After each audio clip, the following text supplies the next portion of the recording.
Good evening. I'm Erica Thomas. Stan is on assignment covering Governor John Kasich's State of the State address. And that's where we begin tonight in Marietta, Ohio.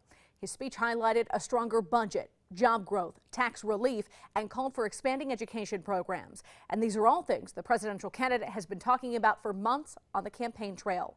27 First News anchor Stan Boney has our top story, including reaction from local lawmakers. Ohio Governor John Kasich carried a baby as he entered Marietta's People's Bank Theater, then paused for a selfie with the Senate President and Speaker of the House. From the outset, he touted his accomplishments. We went to work cutting taxes by $5 billion, more than any other state. The governor touched on virtually every issue facing Ohio, how he's helping the disabled and drug addicted. He talked about education, how counselors, both high school and college, should be emphasized, and how college tuition must be controlled. If we don't begin to control these costs, these four-year schools, many of them will be just a memory.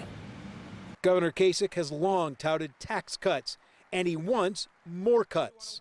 We are going to come with another comprehensive tax reform package early next year with more tax relief and reforms to better align our tax code with the way Ohio works in today's economy. I'm very curious to hear where we're going to get the money to pay for another income tax when we have our local communities who are struggling.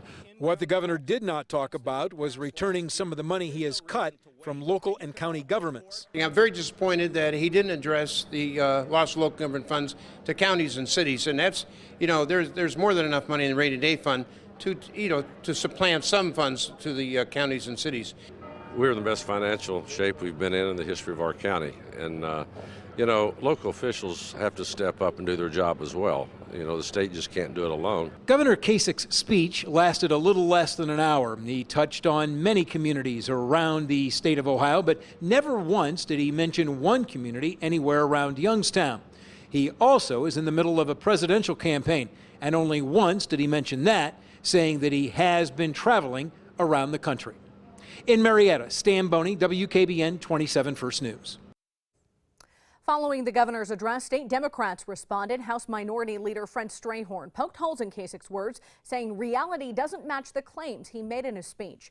And Senate Minority Leader Joe Schiavone wasn't happy with the lack of attention paid to the Sebring water crisis. Talk about water quality and the investments that we need to make. We were lacking the true investment for water quality, for lead contamination. Didn't talk about that issue, major issue in my district with lead contamination in water. The Boardman lawmaker also reiterated actions speak louder than words, and Democrats will be giving legislation to the governor so both parties can work together, as Kasich mentioned he'd like to do.